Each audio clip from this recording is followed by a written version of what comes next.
This post is a rambling bunch of crap. I don't even know what my point was. I don't even know where I was going with this. I'm just like talking randomly about nothing.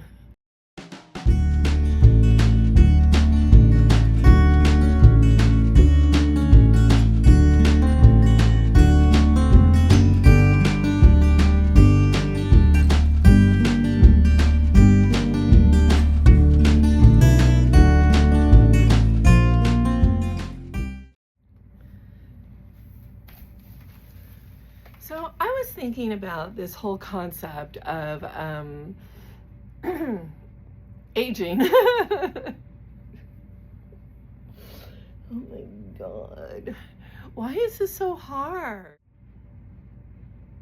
I'm trying to wrap my head around this new identity I have. This new identity as I wouldn't even say an older woman. I would say an old woman. I mean, I guess, I'm in my crone years and I'm working really hard to embrace that. And it's just, and I'm getting used to people ignoring me. And they say when you grow old, you become invisible. And I am kind of thinking that's true. When you grow old, you become invisible. And I don't know why that is. And I think it's really sad. And it makes me ponder if I've treated older people this way in my past. I'm not sure I did, because I love old people. Like, I was the person when I was 8 years old, I used to go to my great grandma's house. And she was ancient. Like, she was born in 1900s. She was born in 1900 because she was 6 years old in the San Francisco earthquake and fire, the 1906 earthquake and fire. She was 6 years old. So by 1960, she was ancient, like ancient old. And so anyway, 1960, 1968. She would have only been 68. Is that right? Why did she seem so old? She would have been, wow.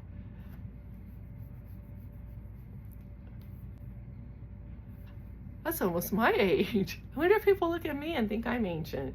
That's the whole things that I think about. Well, anyway, when I was like 8 years old, she seemed ancient, at least in my memories, and she was tiny. She was Irish. She had a really, really strong Irish accent, and I used to love, and she was teeny tiny, like this little teeny tiny, gray-haired old lady.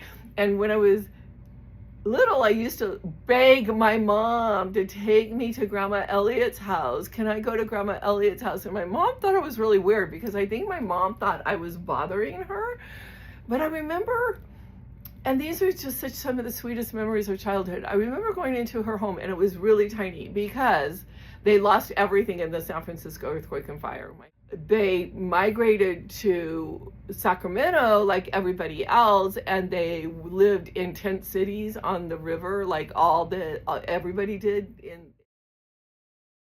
If you've never read about the San Francisco earthquake and fire, you should just at least Google it. It was an amazing part of California history. So anyway,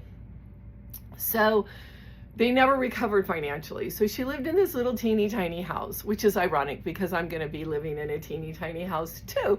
And maybe someday one of my great, I don't think I'll live that long, great grandchildren will come and they'll be like, oh my gosh, I loved Emma. She was so teeny tiny.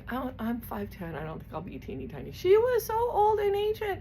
And anyway, so my great grandmother used to fix me tea, and we would have tea and cookies in her little tiny itty bitty living room, and all her little tiny itty bitty things were old. And I remember sitting on the sofa with her, and she would bring me the tea and she would set it on the coffee table, and I would sit on the sofa drinking tea, and I always thought I was so like sophisticated and grown up. So I've always loved old people. Older people add so much, I was gonna say so much character, but I would say so many layers to our life. They just add so many layers. In fact, excuse me, talking about how much I've always gravitated towards old people. My grandmother, which was my great grandmother's daughter, was my best friend, like literally my best friend. And she died at like 98, and she was my best friend. Like, we did everything together. I loved her so much. One of my favorite pictures was of us when I lived in Tahoe. There was a full moon, and I asked her, I said, Grandma, will you dance around the fire under the full moon with me? And she's like, of course I will. And so we're dancing, and it's a super fun picture. And my mom took the picture and cut my head off. Freudian stuff going on there, I'm sure. Anyway, God bless her soul. She's gone now. I love my mom too. So I'm not entirely sure why I'm having such an insecure, like why I'm so insecure about this. I just don't know. So if any of you guys are experiencing this too, let me know, because no matter what, stay whimsical.